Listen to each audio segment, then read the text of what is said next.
No fue el mensaje lo que me destrozó. Fue la frialdad con la que lo escribió. Buenos días, amigos. No les robaré mucho tiempo. Solo quiero pedirles que me ayuden a alcanzar el objetivo de 5,000 suscriptores y que se suscriban a mi canal Historias de Engaños. Espero que les guste la historia de hoy. Por favor, denle a me gusta y compartan el video con sus amigos. Les agradezco mucho a todos por ver el video. Que lo disfruten. 10 años de matrimonio acabaron con una notificación silenciosa, mientras yo esperaba solo, frente a una mesa reservada con meses de antelación. Ni gritos, ni escenas. Solo 5 palabras clavadas en la pantalla de mi móvil. Se acabó la intimidad. Asúmelo. En ese instante, mientras el camarero retiraba la segunda copa de vino sin tocar, entendí algo esencial. No quería dejarme, quería romperme. Y cometió un error fatal. Creyó que yo seguiría siendo el marido dócil de siempre. Estaba sentado en la mejor mesa de un restaurante exclusivo del centro de Valencia, viendo cómo el hielo se derretía en mi vaso de agua. El reloj marcaba las 9:30. Clara llegaba con 45 minutos de retraso. Eso ya no era normal. O, mejor dicho, no lo era para la mujer con la que me casé. La Clara de los últimos meses era otra. Entraba y salía de casa como si fuera un hotel de paso. Cuando el móvil vibró, esperé una excusa barata. Tráfico, reunión, un imprevisto. Pero no. El mensaje era clínico, frío, imperativo. Asúmelo. Lo leí 3 veces. No encajaba, como intentar forzar una pieza que no es tuya. Pagué casi 200 euros por una cena que nadie probó y salí a la noche, con una sensación nueva recorriéndome el pecho. No era tristeza, era claridad. Una claridad helada. Durante el último año había sido un espectador de mi propia vida. Jornadas de 12 horas en el estudio de arquitectura para pagar la hipoteca en un barrio tranquilo de las afueras. Yo financiaba sus cursos, sus viajes para encontrarse, sus caprichos. A cambio, recibía silencios. Y ahora este desprecio digital. Llegué a casa esperando encontrarla encerrada en el baño, su refugio habitual. Pero antes de abrir del todo, escuché risas. Venían del salón. Reconocí la segunda voz al instante. Laura, su mejor amiga desde la universidad. Laura llevaba meses demasiado presente, demasiado cómoda en nuestro sofá. Me quité los zapatos sin hacer ruido. Avancé por el pasillo. La puerta estaba entreabierta. Las vi sentadas en la alfombra, copas de vino en la mano. Clara no parecía una mujer que acababa de dinamitar su matrimonio. Estaba eufórica. Entonces escuché algo que no estaba destinado a oír. Laura dijo que yo era patético, que seguramente estaría llorando en el coche, que lo mejor era cortarme el afecto para recuperar el control, que así aprendería. Clara rió y brindó. Ahí entendí el primer giro. Esto no era una crisis, era un plan. Laura no era apoyo emocional, era la arquitecta de mi caída. La rabia subió, caliente, peligrosa, pero la tragué. Si entraba gritando, perdía. Me convertiría en lo que ellas necesitaban que fuera. Así que hice lo contrario. Retrocedí. Abrí y cerré la puerta principal con fuerza, anunciando mi llegada. Caminé hacia el salón con calma. Las risas murieron al instante. Clara me miró con las mejillas sonrojadas. Laura me regaló esa sonrisa falsa que siempre me había incomodado. Pregunté, tranquilo, si ya habían cenado. El desconcierto fue inmediato. Esperaban gritos, lágrimas, súplicas. Clara tartamudeó y dijo que habían pedido sushi. La miré, asentí y sonreí. Ellas aún no lo sabían. Pero ese fue el momento exacto en el que dejé de perder. Asentí despacio. Me quité la corbata como si nada y dije que estaba agotado, que dormiría en el cuarto de invitados porque últimamente roncaba y no quería incomodarla. Fue una frase inocente, demasiado inocente. Clara me observó como si acabara de romper el guión que tenía preparado. Aquella notificación no era un mensaje, era un detonador. Estaba pensada para hacerme estallar, para verme perder el control. Mi calma la dejó sin armas. Subí las escaleras con paso tranquilo, sintiendo cómo sus ojos me atravesaban la espalda. Pero no fui a la cama. Cerré la puerta del despacho y encendí el portátil. El pulso me iba rápido. No era miedo, era lucidez acelerada. Entré en la cuenta común, y ahí entendí que el mensaje no había sido lo peor. Una transferencia reciente. 5,000 euros. Un concepto ridículamente neutro. Asesoramiento personal. El destinatario no era ninguna empresa. Seguí el rastro con precisión. La cuenta estaba registrada a nombre de Laura. Ese fue el segundo impacto. El que no hace ruido, pero te cambia por dentro. No solo me estaba negando afecto, me estaba vaciando el bolsillo para financiar a la mujer que la empujaba a despreciarme. Cerré el ordenador con cuidado. Todo encajó como un mecanismo bien engrasado. Las ausencias, el desprecio, la influencia constante. El asúmelo no era un cierre, era la señal de salida. Me tumbé en la cama estrecha del cuarto de invitados, mirando al techo a oscuras. Ellas creían mandar. Creían que yo seguiría siendo el marido útil, silencioso, obediente, el que paga y calla. Esa noche, sin lágrimas ni dramatismos, el hombre enamorado desapareció, y en su lugar apareció alguien que ya no necesitaba explicaciones. A la mañana siguiente empecé a ejecutar mi plan. Regla número 1. Desaparecer emocionalmente. Los días posteriores fueron un ejercicio de frialdad calculada. No más detalles, no más cuidados automáticos, no más presencia. El café dejó de aparecer mágicamente por las mañanas. Las conversaciones murieron. Si algo fallaba en casa, se quedaba así. La luz del baño parpadeaba como un aviso constante. Yo pasaba de largo. Ella buscaba reacción, una discusión, un reproche, algo que confirmara su poder. No obtuvo nada. Mi silencio no era pasividad, era presión. Mientras Clara seguía absorta en su teléfono, yo empecé a reconstruirme fuera de su campo visual. Me apunté a un gimnasio discreto en Zaragoza, lejos de cualquier sitio que ella frecuentara. Cambié el armario. Ropa mejor cortada, más sobria, más firme. En 2 semanas bajé peso sin proponérmelo. Cuando dejas de tragar angustia, el cuerpo responde. Ella no comentó nada, o fingió no darse cuenta. Estaba demasiado ocupada sonriendo a la pantalla, girando el móvil cada vez que yo entraba.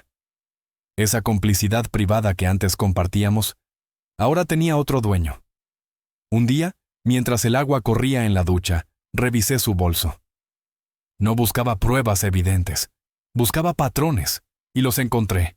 Tickets de aparcamiento en una zona exclusiva del centro, fechas repetidas, horarios exactos, siempre los jueves por la tarde, justo cuando decía tener reuniones interminables. Demasiada coincidencia. El último empujón llegó de forma casual. Un martes cualquiera, en el trabajo, un compañero mencionó haber visto a mi mujer la noche anterior, en una terraza elegante. La describió con entusiasmo. Vestido verde, sonrisa brillante, acompañada. Me felicitó por tener suerte. Yo asentí. Sonreí con educación, porque en ese momento ya lo sabía. La verdad no solo estaba cerca, estaba esperando que yo diera el siguiente paso. Sentí algo frío cerrándome el estómago, pero no dejé que se notara ni un segundo. Aquel vestido verde, hacía meses que no lo veía. De hecho, estaba convencido de que lo había regalado. Agradecí el comentario con una sonrisa automática y seguí como si nada, mientras por dentro todo se reorganizaba a una velocidad peligrosa. Esa noche, Clara volvió a casa con su uniforme habitual. Ropa gris, gesto cansado, la misma historia del tráfico eterno y el agotamiento. Interpretó su papel con precisión. Yo esperé, paciente, a que su respiración se volviera lenta y profunda. Entonces bajé al garaje. Necesitaba saber dónde guardaba la versión de sí misma que yo ya no conocía. Abrí el maletero de su coche y levanté la moqueta que cubría la rueda de repuesto. Mi intuición no falló. Allí había una bolsa deportiva que nunca había visto. Al abrirla, todo quedó claro sin necesidad de palabras. Lencería negra, elegante, que jamás había usado conmigo. El vestido verde esmeralda perfectamente doblado y una pequeña caja forrada de terciopelo oscuro. La abrí con cuidado. Gemelos masculinos. Oro. Ónice. Grabados con 2 iniciales que no eran las mías. RM. El puzzle cambió de forma al instante. Laura no era solo una amiga tóxica. Era la coartada perfecta. La cómplice. Los 5,000 euros no eran para ningún bienestar emocional. Eran el combustible de hoteles, cenas y regalos pensados para otro hombre. Clara no estaba confundida, ni perdida. Estaba viviendo una fantasía pagada con mi sueldo mientras yo hacía de guardián de una casa vacía. Cerré el maletero sin hacer ruido. No hubo dolor, solo una determinación limpia y peligrosa. Saqué el móvil. Fotografié cada detalle: la bolsa, el vestido, los gemelos. Me aseguré de que fecha y hora quedaran registradas. Luego lo dejé todo exactamente como estaba. No la enfrentaría aún. Un animal acorralado ataca. Uno confiado comete errores. Necesitaba que se sintiera segura, superior, intocable, porque la caída es mucho peor cuando no la ves venir. Las iniciales no tardaron en hablar. No hizo falta ser experto en nada. Bastó con revisar la lista de asistentes a la última convención de su empresa. Rubén Morales, nuevo directivo regional, 10 años mayor que yo, reputación impecable, sonrisa de tiburón. Ver su cara en la pantalla no me provocó celos, me dio claridad. Clara no buscaba amor, buscaba estatus, una vía rápida hacia una versión de sí misma que yo ya no alimentaba. Aún así, las suposiciones no sirven cuando llega el momento decisivo. Contraté a un investigador privado, antiguo policía, oficina discreta en una calle secundaria de Salamanca. Le di horarios, matrículas y silencio. 3 días después, llegó un sobre. Las imágenes no dejaban espacio a la duda. Clara y Rubén entrando en un hotel con encanto en una ciudad histórica, besándose dentro del coche de empresa, riéndose en restaurantes donde una cena costaba más que mi cuota mensual. Pero lo que más dolía no era el contacto, era la complicidad. Se miraban como quien comparte un secreto, y ese secreto era yo. Aún así, el verdadero giro llegó un jueves por la noche. Volví a casa antes de lo habitual. Aparqué 2 calles más abajo. Entré por la puerta del jardín trasero, la que casi nunca cerrábamos. Las luces del salón estaban encendidas, las puertas abiertas. El olor a tabaco caro flotaba en el aire. Clara, que siempre había odiado el humo, ahora fumaba para encajar en su nuevo mundo. Me quedé en la penumbra del pasillo conteniendo la respiración. Desde allí, escuché risas, brindis, celebración. Laura y Clara estaban juntas, y entonces oí a mi esposa hablar de mí con un desprecio tan tranquilo, que supe que ya no había vuelta atrás. Decía, entre risas contenidas, que mi silencio y mi cambio físico eran la prueba de que me estaba desmoronando, que adelgazar y callar era la antesala del colapso. Según su versión torcida de la realidad, mi calma no era control, era rendición. Estaba convencida de tenerme dominado, de que en cualquier momento aparecería roto, suplicando atención, pidiendo perdón por no haber sido suficiente. Entonces escuché algo que me congeló por dentro. Laura, con ese tono falso de quien cree ser brillante, le recomendó no bajar la guardia. 2 meses más de frialdad absoluta. 2 meses diseñados para vaciarme emocionalmente. El objetivo era claro: desgastarme hasta que, cuando llegara el divorcio, yo firmara sin protestar. La casa, las inversiones, todo. Querían que lo entregara como penitencia, como si fuera culpa mía que me estuvieran traicionando. Querían dejarme sin nada para financiar su nueva vida dorada junto a Rubén. En ese instante, cualquier resto de afecto murió. Ya no eran mi mujer y su amiga, eran adversarias. Lo entendí con una claridad brutal. Aquello no era una ruptura sentimental, era un saqueo planificado, un atraco con perfume de drama emocional. Me alejé sin hacer ruido. El corazón me latía fuerte, pero no por miedo, por anticipación. Creían estar manipulando a un hombre vencido. En realidad, acababan de activar a alguien que ya no tenía nada que perder. A la mañana siguiente no fui al estudio. Fui directo a ver a mi abogado. La semana que siguió fue quirúrgica. Mientras Clara seguía representando su papel de esposa distante, convencida de que su estrategia me estaba preparando para la estocada final, yo desmontaba nuestra vida en común pieza a pieza. Mi abogado, Álvaro, no hacía preguntas innecesarias, ejecutaba. En cuestión de días, retiré legalmente mi parte de los ahorros compartidos. Cancelé las tarjetas adicionales. Blindé cada activo susceptible de disputa. Todo dentro de la ley. Todo irreversible. Cuando llegara el final, no habría botín. El momento decisivo llegó un viernes por la noche, demasiado parecido al día en que todo empezó. Clara entró en casa preparada, ropa neutra, cero maquillaje, la tristeza perfectamente ensayada. Se sentó frente a mí, manos entrelazadas, voz temblorosa. Habló de necesitar espacio, de lo importante que era la casa para su estabilidad emocional, de lo razonable que sería que yo me marchara un tiempo y le dejara la propiedad para facilitar su proceso. Era exactamente el discurso que había escuchado días antes desde la sombra. No la interrumpí. Dejé que escupiera cada frase, cada manipulación, cada intento de vaciarme por dentro y por fuera. Cuando terminó, esperando mi rendición habitual, hice algo inesperado. Tomé un sorbo de whisky. Saqué un sobre grueso. Lo dejé sobre la mesa, entre los dos. No dije nada. El silencio se volvió insoportable. Ella miró el sobre, luego a mí. Por primera vez, la seguridad abandonó su mirada. Con un gesto tranquilo, le indiqué que lo abriera. Las fotos hablaron por mí. Imágenes nítidas. Clara y Rubén besándose, entrando juntos en un hotel, riéndose en restaurantes imposibles. Manos entrelazadas, miradas cómplices. Vi cómo su rostro se deshacía capa a capa, y supe sin ninguna duda que en ese momento exacto, el juego había terminado. El color abandonó su rostro de golpe. Se volvió gris, vacío. Pero aquello solo era el comienzo. Debajo de las fotografías aparecieron los extractos bancarios, subrayados con precisión quirúrgica, cada transferencia a Laura, cada gasto absurdo en hoteles, cenas y lujos pagados con dinero común. Y al final, la estocada definitiva, la copia de la denuncia presentada esa misma mañana por gestión fraudulenta de bienes compartidos y la demanda de divorcio contencioso. Sin margen, sin negociación, sin teatro posible. Cuando levantó la vista ya no quedaba ni rastro de la mujer segura ni de la víctima ensayada. Solo miedo. Puro. Desnudo.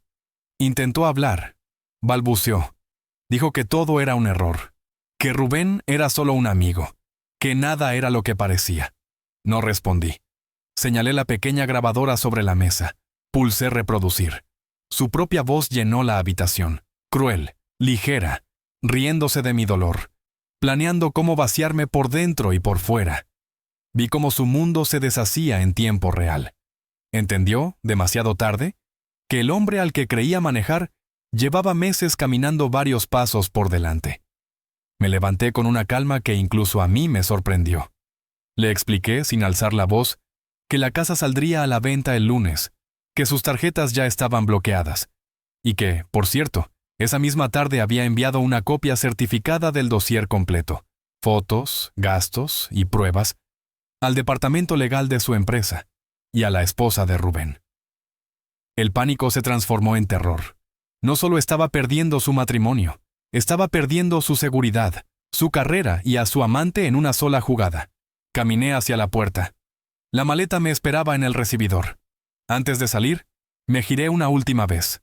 Allí estaba ella, hundida en el sofá, rodeada de las pruebas de su propia traición. Repetí sus palabras, las mismas que lo habían iniciado todo, pero ahora eran definitivas. Se acabó. Asúmelo. Cerré la puerta. El clic del pestillo fue el sonido más limpio que había escuchado en años. Han pasado 12 meses desde entonces. La vida que tengo ahora no se parece en nada a la que dejé atrás. Lo que empezó como una detonación controlada provocó una reacción en cadena mucho más devastadora de lo que incluso yo había previsto. No necesité gritar. No necesité ensuciarme. La verdad cuando llega documentada es imparable. El dossier enviado a la empresa no causó solo incomodidad. Provocó un terremoto. Las normas internas eran claras, pero lo que selló el destino de Rubén fue el uso de fondos corporativos para su romance. Fue despedido en 3 días. Perdió el puesto, el prestigio, el futuro. El golpe final vino desde su propia casa. Su esposa, abogada especializada en familia, utilizó exactamente las mismas pruebas para dejarlo sin margen, sin patrimonio, sin escapatoria. Y Clara aprendió la lección más dura cuando el barco empezó a hundirse. Él no la salvó, la culpó, la acusó de arruinarle la vida, la bloqueó, desapareció. La dejó sola entre los restos de la fantasía que habían construido juntos. Ella también cayó, sin mi sueldo, sin su empleo, del que fue invitada a marcharse para evitar algo peor. Sin el hombre que supuestamente la rescataría. La caída fue vertical, silenciosa, irreversible. Yo, en cambio, aprendí algo esencial. A veces, la venganza más perfecta no hace ruido. Solo restaura el equilibrio. Y dime tú, ¿Habrías reaccionado con rabia o habrías esperado el momento exacto para cerrar la puerta? La venta se cerró en semanas, sin épica, sin nostalgia. Después de cancelar deudas, repartir lo que la ley exigía y pagar a quienes cobraron por poner orden, el resultado fue simple. A Clara solo le alcanzó para instalarse en un piso pequeño, en una zona olvidada por el lujo, muy lejos de escaparates brillantes, de copas caras y de las terrazas donde alguna vez creyó pertenecer. ¿Y Laura? Hay vínculos que solo existen mientras alguien paga la cuenta. Cuando Clara dejó de ser una fuente de dinero, estabilidad y planes atractivos, la amistad inquebrantable se evaporó. Supe por gente en común que terminaron enfrentándose en plena calle, gritándose reproches, culpándose mutuamente del desastre. Dos personas defendiendo ruinas como si todavía hubiera algo que salvar. Laura hizo lo que siempre hacen los oportunistas. Buscó otro lugar donde instalarse. Clara se quedó sola, rodeada únicamente de las frases que un día le vendieron como empoderamiento y acabaron destruyéndolo todo. Yo no miré atrás. Mi reconstrucción no fue ruidosa ni heroica, fue discreta, metódica. Al principio, el silencio de mi nuevo hogar resultaba incómodo. Luego entendí que no era vacío, era descanso. Volví a cosas que había abandonado sin darme cuenta. Retomé la pintura, viajé sin explicar nada a nadie. Descubrí que estar solo no es perder compañía, sino recuperar el centro. No sentí necesidad de seguir castigando a nadie. La distancia hizo el trabajo por mí. La última vez que la vi fue por azar, una tarde lluviosa. Estaba en una parada de autobús, encogida dentro de un abrigo que reconocí al instante. El mismo de antes, pero sin presencia, sin seguridad, sin brillo. Nuestros ojos se cruzaron apenas un segundo, a través del cristal de mi coche. No había rabia en su mirada, tampoco orgullo, solo cansancio y una comprensión tardía. Había cambiado estabilidad por promesas huecas. Había apostado por una fantasía que se rompió al tocar suelo. Yo no sentí nada, ni triunfo, ni pena, ni resentimiento, nada. Y ahí entendí que había ganado. Ella ya no era parte de mi vida, ni siquiera un recuerdo doloroso, solo alguien que pasó por una historia que yo ya había cerrado. Seguí conduciendo, sin acelerar, sin mirar atrás. Aprendí algo que no enseñan en ningún sitio. La dignidad no se suplica ni se negocia. Y que, a veces, el mayor acto de amor propio es levantarte de la mesa cuando dejan de tratarte con respeto. Clara quiso que yo aceptara la ausencia de intimidad. Lo hice. Acepté que merecía algo distinto. Y en ese gesto encontré la libertad que ella buscaba desesperadamente. Y perdió por no saber reconocerla cuando la tenía en casa. La justicia no siempre llega con ruido. A veces simplemente deja que cada persona conviva, en silencio, con las consecuencias de lo que decidió destruir. Ahora dime tú, ¿habrías esperado una disculpa? ¿O habrías sabido marcharte a tiempo?